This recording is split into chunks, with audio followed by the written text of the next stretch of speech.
Assalamu alaikum wa rahmatullahi wa barakatuh to some of you, and peace out to the rest of you. Hit the share button because the message is more important than the messenger. I'm about to turn in for the night. Had a busy weekend. Probably have another one next weekend too. But yeah, I needed to tell you all about maybe two things. No, actually three. Number one, this is part two of, a continuation of what I uploaded yesterday about the importance of the Cultural Revolution. Other groups are having different types of awareness movements, but they're not bringing a moral component into them oftentimes. To give an example, now there are times when they do, but a lot of times they fail. Arabs have the red pill awareness. They've got pan-Arabism, all this stuff. Let me tell you this. They're supposed to have the answers if they claim to be Muslim. Now, if it's an Arab Christian, you might understand why they don't have some of the answers. But an Arab Muslim, like any Muslim, is supposed to have the answers. But they'll tell you that they know their religion. Now, whereas others might say, okay, well, I don't really know a lot about my religion. Arabs will tell you that they know their religion well. And they'll say, I can read the Quran in its original language. I know what it's talking about, even if they don't speak original Arabic. See where I'm going with this? So, yeah, there's that. Now, I got to tell you that when it comes down to a few things recently, like today, I was marking essays for my students. What I found amongst in the essays was the following. About just two of them plagiarized. Only two. One tried to write and say, well, you only use the introduction. I don't care. You don't give me an introductory paragraph off the internet and act like it's yours. Fit the cook out my face with that short bit. Making excuses. You get zero. Don't plagiarize. Sick of this cheating mess. And this kid been absent so many days too. I don't hate the little bastard, but I mean, god dang, he's absent a lot of days, won't show up reliably, and then he's gonna talk about it was just the introductory paragraph. Okay, you copied. F out of here. But there's a moral component a lot of times that they don't fully bring into these things. It's more of a stubbornness. We black folks are beginning to make the mistake of thinking that because other ethnicities might just bring a stubbornness into their movements and not necessarily some morality that we need to be like that. No, we can bring in a moral stubbornness or a stubborn morality. We could do that. But stubbornness without morality never works. It's failed other groups of people and it'll fail us too. Trust me. You might think, well, the Arab man talks about who his daughter ain't gonna marry and stuff like that. Bro, when they do that, they wind up with grandkids they probably don't know about. And if they know about them, the grandkids are illegitimate and the grandkids are of exactly whatever racial mixture they didn't want them to be. That's what they're facing. I know it's hard to believe, but that's what they're facing. That's it. There's nothing else. And there's literally nothing. They don't have any other option. Because they sit and talk about who their daughter ain't gonna marry, and one, they don't do nothing but make their daughters interested in these cats, and why they ain't gonna marry them, and then two, it's not like they're really good at finding somebody for their daughters to marry.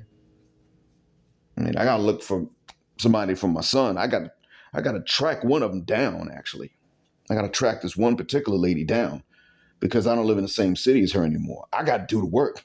If I'm looking for somebody for my daughters, I'm gonna have to do that much now. But wait till they get older. Then it's going to be like, I got to convince somebody to marry this 29-year-old career woman. That's how it goes. These Arabs don't. Anyway, that's number one.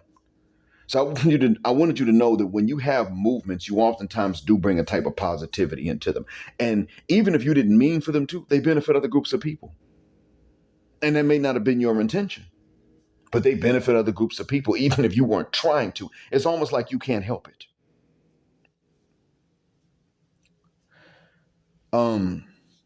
Now, if you can't help but benefit others, that means you're not a sellout if you help them because you couldn't help it. So I don't want you to feel bad about that. It's something you can't help. That's how talented you are. I can't even share that credit with you. And I'm a black man. This is what I was referring to, Nakamese. When I did refer to some of us as shines, I was referring to this because there were some people that actually used that term for another reason. But I get what you're saying. This, if it was meant as an insult and a pejorative, then I'm not going to continue that. But I still got to think of another compliment that's just as complimentary, commendatory. I don't know, star, pulsar, not sure. I'll think about it. Um, so in any case, yeah. Uh,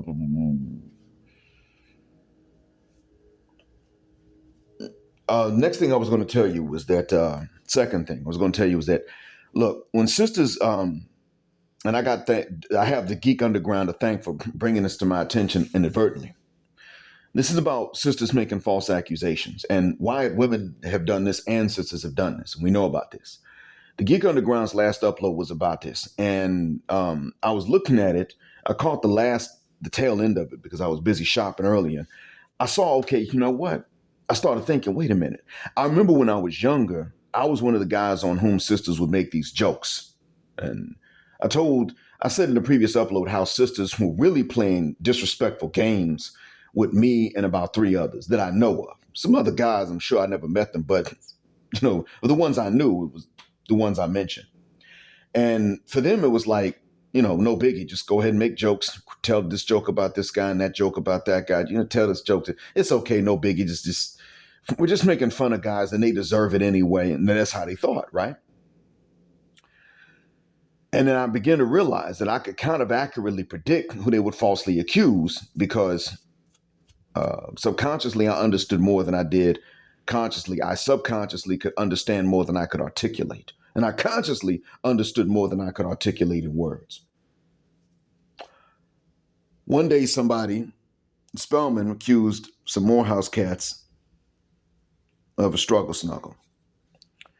They didn't fit the profile. And at first I thought she didn't make this up. And then later I found out she made it up. I saw her years later in an elevator in Atlanta at some party or something, and she thought that I might have been the same guy she met because I met her before she made these accusations. Our families knew each other. She had thought I might be the same guy, but she probably wasn't sure. I don't know. But she was just like everything's fine and dandy. As soon as she got off the elevator, I turned to my friend that I was traveling with, not traveling, but I was partying with, and I said to him, bruh, you remember when you heard about that fake false accusation? He's like, yeah. And I said, that's her. She did that. He said, man, she's just out here partying like she ain't done nothing to nobody. I said, yeah, she is. She absolutely is. Damn shame. Now, I'm saying this to you all because I want y'all to realize that when she did this to these guys, they didn't fit that profile. I mean, they weren't like me in terms of how women, especially Western black women, would view them. So I figured, okay, you know what? My sense of who they'll accuse is off. And I wonder why that is. Now I realize what it is. The reason that my sense of who they will accuse was off is because now they'll do it to anybody. And so what I wanted you to understand, brothers, is that when sisters joke with you or joke about you being some sort of deviant below the belt, don't let them even joke. Now, you can't stop them from what they're going to say next. You don't even know what it is till they say it. But what you can do is you can say, wait, that ain't funny, because they could be a real victim or something like that nearby. They hear you joking, they get traumatized. And we don't even know what they went through. So, no, don't even joke about that. Especially where I'm concerned, because I can't do that to nobody. And I don't want to be able to traumatize or trigger somebody just by them seeing me, because I don't mean nobody no harm.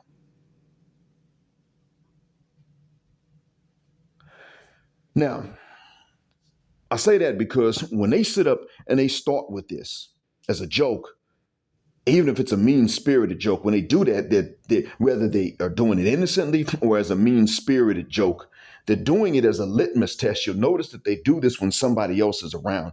They do it as a litmus test to see who else how many others they can get to be with them on this.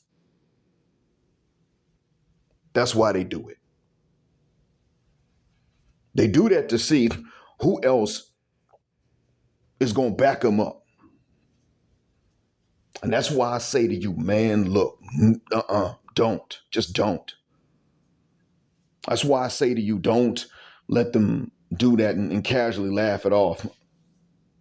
Because if they realize that enough people will back them up, they'll accuse you later for real. And if they really were just joking, but someone else realizes that enough people backed up the joker, somebody else will turn around and falsely accuse you because they'll have seen through the litmus test that they can get that kind of support. And right, like I said, right now, it's no longer aimed at just guys like me or the skinny guys that wear glasses or, the guys that sisters look at and say, oh, yeah, he looked like he don't never get none. He ain't got no other option. It ain't limited to just them no more. They do it to anybody. I mean, it's like this. Either they want to smash you or they want to use and abuse you, and which includes falsely accuse you, or you're invisible to them. You're lucky if you're invisible. That's what's out there. So, and, I'm too ambiguous looking to just be invisible to them. So, you know what that meant? So, yeah. Yeah, that's what I wanted y'all to keep in mind. So that's the second thing I was going to tell you.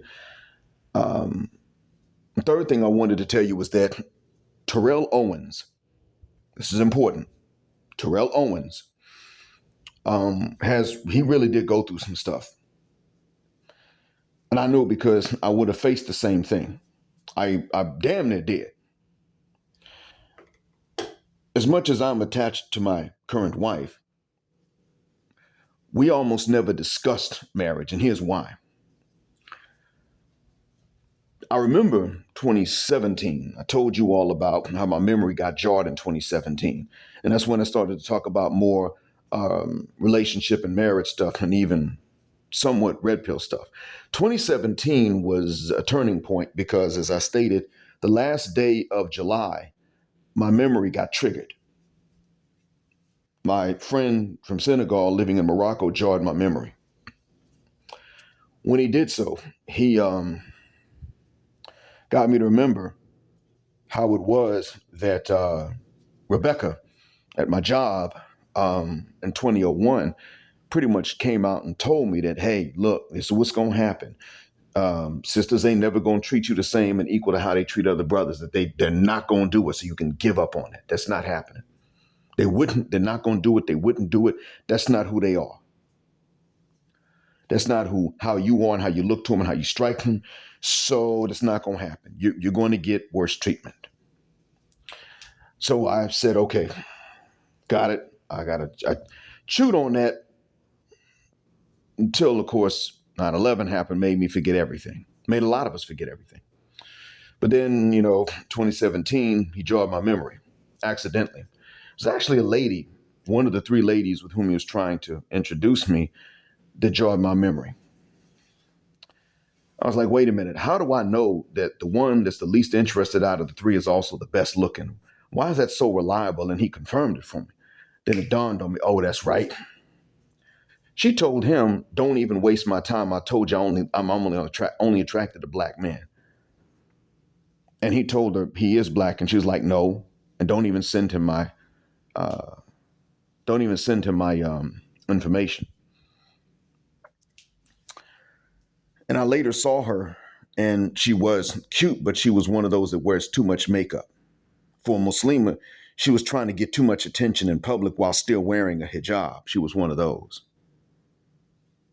So anyway,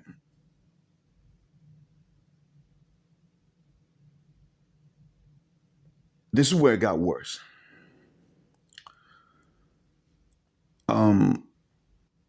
Round about November that year, a Facebook friend of mine called me up on Facebook Messenger and told me that in the group of black Muslims to which we all belong in Facebook, predominated by Somalis, that some of the ladies were talking bad about me and I'm trying to simp for a Somali woman. And I was like, oh, that's what they said. And really what it was is that I had corrected a few of them about some of the things they were saying that were actually not permissible to say in our religion. And so they start with this whole, oh, he's simping. And I said, you know what? Um, that's some messy Western sister BS right there.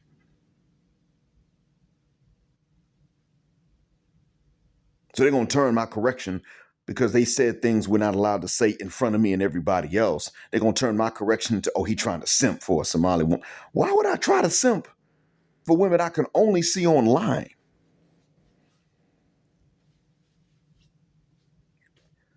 I mean, in all honesty, I didn't expect um,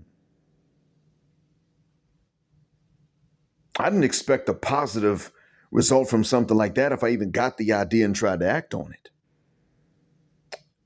And she's kind of a friend of mine, so she knew this and she told me. So I went back into the group and I cussed them all the F out and left. I was going to give up on the race of black women, not the Westerners. I was about to give up on the race. And I hadn't been trying to get with them anyway. I was fresh out of a divorce, relatively speaking, fresh out of a divorce with a light-skinned North African that seemed to have an inferiority complex. I didn't know at the time that she'd actually taken my advice and gotten over it. And then, sisters, and the lesson I had learned is that sisters were never neutral about my phenotype, never.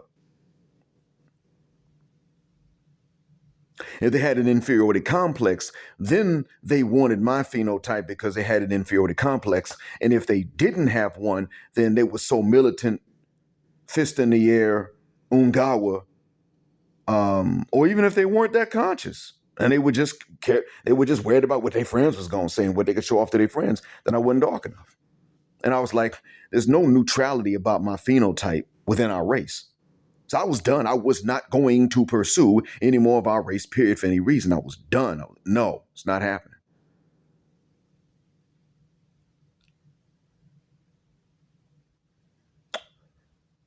When I went to Malaysia,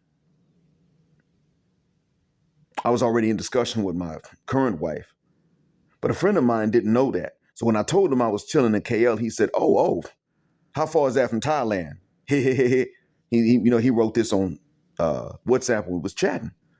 And I said, bro, this is not Thailand. It's a different country.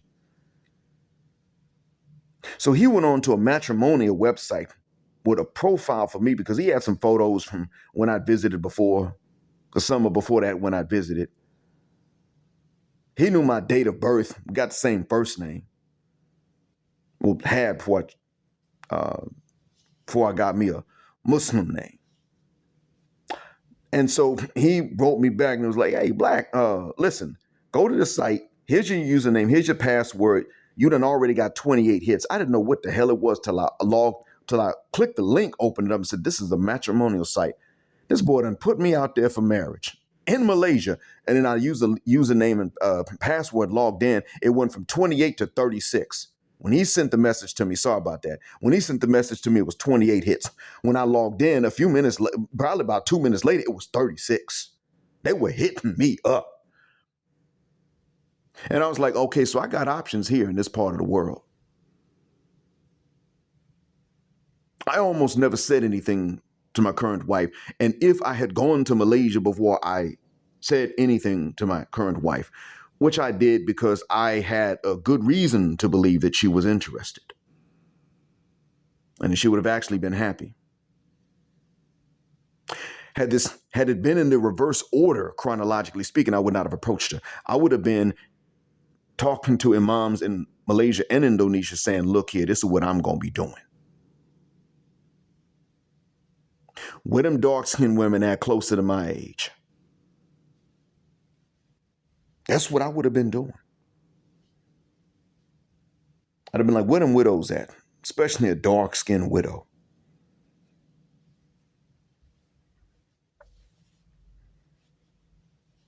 What's good?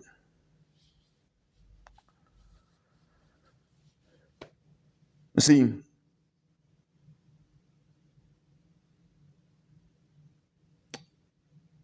I was a bit better off than Terrell because I had some better options. Some. Where I grew up, they weren't all black or white. They were mostly black or white, some Vietnamese. And when I got to high school, I began to realize that there were a few from other backgrounds too. But for the most part, it was white, black, and Vietnamese that you could date. And a few Latin Americans, a growing population. That's what I saw. And I wasn't getting with them whites. Now, Terrell Owens grew up in Countryville, Alabama, so it was white and black. Maybe some Vietnamese there, I doubt it. So that means sisters drove him straight from, they drove him away straight into the arms of the last ones that not only they would want us to be with, but the last ones we even prefer. Because see, Dennis Sperling posted about this a while back, and I put it in my community tab 2 years ago. When brothers are surveyed, our last preference is white women. They went out over other non-black women only because of numbers, and also because they'll make more effort than women from conservative cultures will make. And that's the only way that's the reason why of the 13% of black men who do marry non-black women, that's evenly divided between white and other non-black. That's the reason for that. They'll make the effort. I mean, boys like this, if they want you, they'll come for you. A sister won't come for you if she wants you. Terrell Owens is one of those that is going to be conditioned by black women to not want their hair, nose, lips, color, the things that make them distinct as black women. He is now being trained to not want. And that's something they chose, not him. They made their minds up. Oh, well, what we gonna do is they made their minds up about this. Well, what we gonna do is we gonna drive him away because of the stereotype that he ain't scaring nobody. And he'd even forget his athletic talent. He'd forget that. Oh no, even then, because there's somebody bigger, scarier.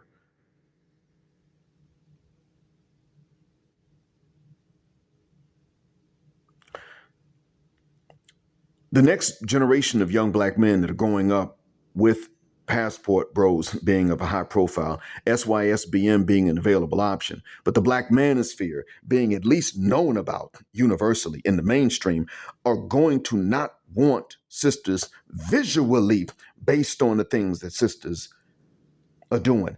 They will be that age group, that generation that did not go through any heartbreak when they decided they weren't going to deal with sisters no more. They won't. They will start off like, no, I'm not doing that, because I see the attitudes from a very young age. I don't like that attitude. And because of the attitude and all that damn sass, I don't like their hair, and I don't like their color, and I don't like their nose, and I don't like their lips. I don't like black women. That's what they're going to be saying. See, for me, I didn't go through it to that extent, but I was already being trained to associate the phenotype of West African black women with games. The next step would have been to not want them because of that, but that's something that's something against the way that I've been trained. Truth be told, it helps that my wife is East African. It's not because they're white women dipped in chocolate, as a lot of sisters would say, but it's because she starts off on a clean slate. I'm not trained to associate her phenotype with playing games on me and a distaste for me and that sort of thing. I didn't run across a bunch of Somali ladies with attitude except online. With Western sisters, it was online, in real life, take your pick. Church, masjid, later on at work, at a party, just meeting. It was always that. I didn't have that experience with them, with East African women, specifically Somalis. Just one group where most of them were born and raised in the West, which was online. And if it had gone on long enough, I would have been trained to not want them either on site. It almost got to that point, but it would have taken probably about another year for that to be a consistent experience. And I wasn't going to tolerate that. I wasn't even trying. And they start talking. That's just like what sisters do. I cut them loose. I cut the group loose.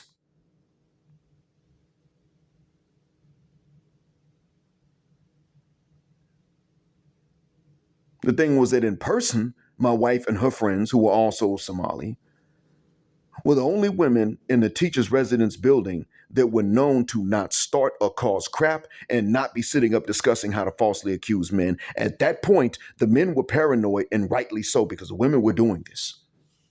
They were getting further into feminism in a reaction to Bill Cosby's charges and trial. I remember that.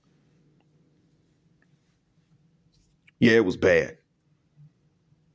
It was nothing to shake a stick at. It was bad. So I wanted you all to know about that. To understand these three things. I've hoped that what I've said helps, and thank you for listening. As always, Black Heart, Black Mind, Black Out, Assalamu Alaikum, and Black heterosexual, non-select male power because they don't like it. Black patriarchy until extinction or judgment day. Thank you again for flying with me on Jet Black Airways, where Jet Black is also a verb. Oh, and before I finish off, let me thank the last three that came through on the Cash App. Almost forgot. Sorry about that, y'all. Last three: M. Raymond, S. Jock, and Nana S.W.